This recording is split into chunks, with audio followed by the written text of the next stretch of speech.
650 की बात की जो कि बग्राम एयरबेस में था, और मैं दाद देता हूँ इवान रेड्डी को जिसने असल मेहनत की इस पे। उसके बाद वो अदालत में आई है, उसका पता चला। उससे पहले तो वो गायब ही हो गई थी। उसके शायद वो बेचारी किसी जेल में मारी जाती, किसी को पता ही नहीं चल रहा था। तो कम अज कम हमारी प्रेस कॉन्फ्रेंस से अदालत में तो आ गई। अब देखें ना, अब तो सारी दुनिया के सामने केस आ गया। एक दफ़ा अदालत में आ जाए उसका और तौर तरीका है।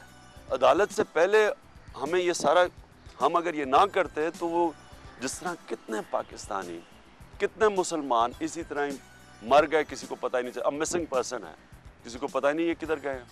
इमरान खान गैर मुस्तकिल मजाज है। लोग कहते हैं कि ये सुबह कुछ होते हैं, शाम कुछ होते हैं, गैर मुस्तकिल मजाजी है इनमें। चले एक चीज़ कहें कि जो मैंने सुबह कुछ किया और चेंज किया शाम को, बल्कि उसका उल्टा कहा जाता है कि एक चीज़ पे अड़ जाता है। अब मसलन मुझे पहले दिन से हम अदलिया का, आज़ाद अदलिया की बात करते रहे। लोग कहते हैं कि जी आप ये क्या बातें कर रहे हैं, ये लोगों का रोटी कपड़ा मकान इशू है। वही आज़ाद अदलिया के लिए कौम निकला ही बाहर आखिर में।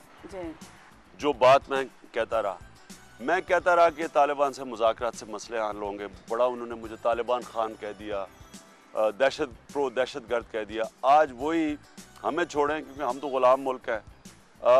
जो अमेरिका इन हमारे हुक्मरानों के जो आका हैं, वो आज कह रहे हैं कि मुज़ाकरात के अलावा मसला नहीं हल हो सकता। एक और बात कि अमेरिका के बगैर, बहरहाल ये ग्राउंड फैक्ट है कि अमेरिका को कहीं ना कहीं आशीर्वाद किसी के बगैर कोई आ नहीं सकता या आता नहीं। क्या अमेरिका की मुखालफत या उनको बुरा भला कहने के अलावा भी पोलाइटली भी बात की जा सकती है? पहले तो अमेरिका के कंधे पर चढ़ के मैं आना नहीं चाहता, फिर से मैं कहूँगा अगर नहीं पावर में आता ना हूँ। दूसरी चीज़ ये कि मैंने कभी अमेरिकन पॉलिसीज़ के अलावा कभी मैंने ये नहीं कहा एंटी अमेरिकन नहीं हूँ मैं।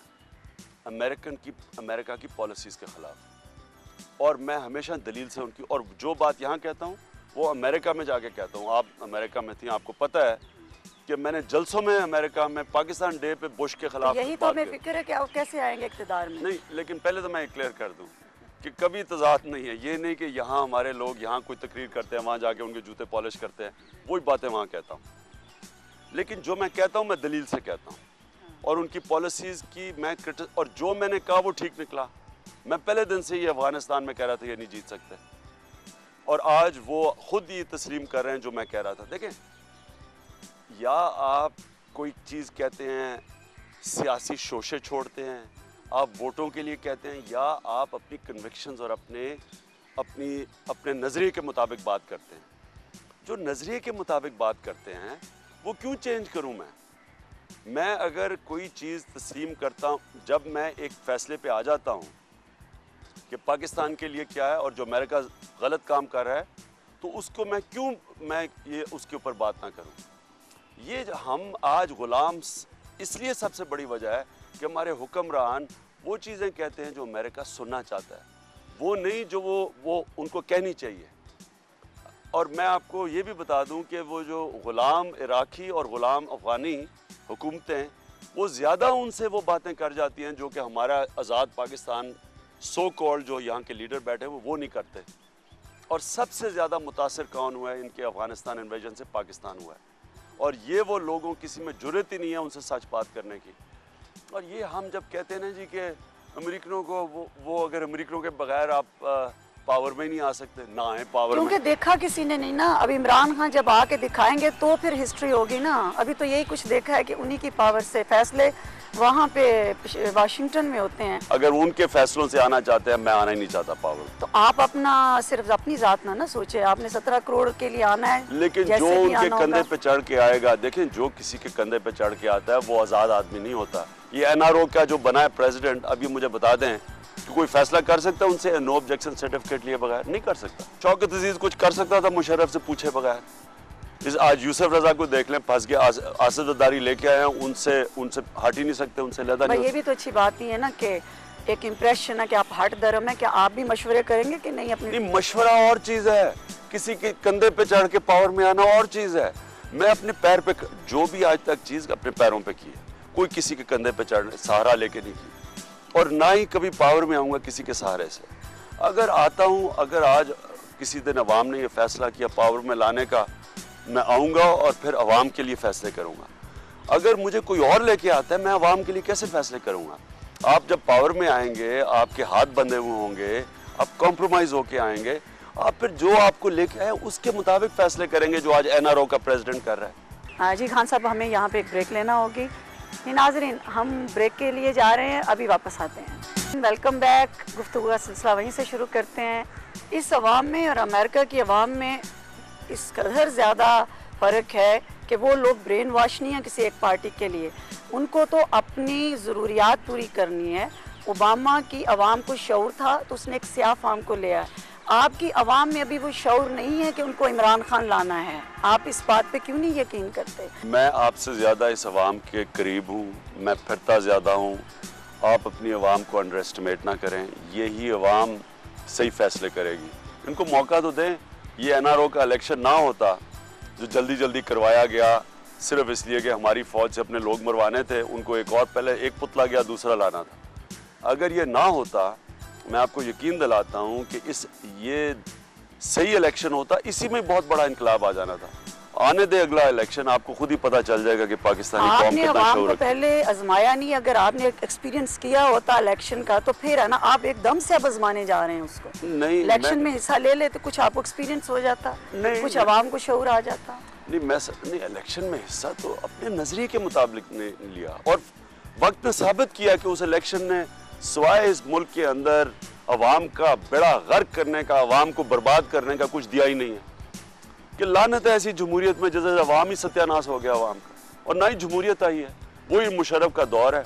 आप शौकत अजीज को रिप्लेस कर दें यूसुफ राजा से, मुशर्रफ को कर दें जरदारी से, क्या फ़र्क पड़ा? बल्कि और बिगड़ गया लोगों के हालात। और हम कहते जा रहे थे, हमने बार बार कहा कि बॉयकॉट करो, इस इलेक्शन का कोई फ़ायदा नहीं है, ये साजिश है पाकिस्तान के खिलाफ इलेक्शन।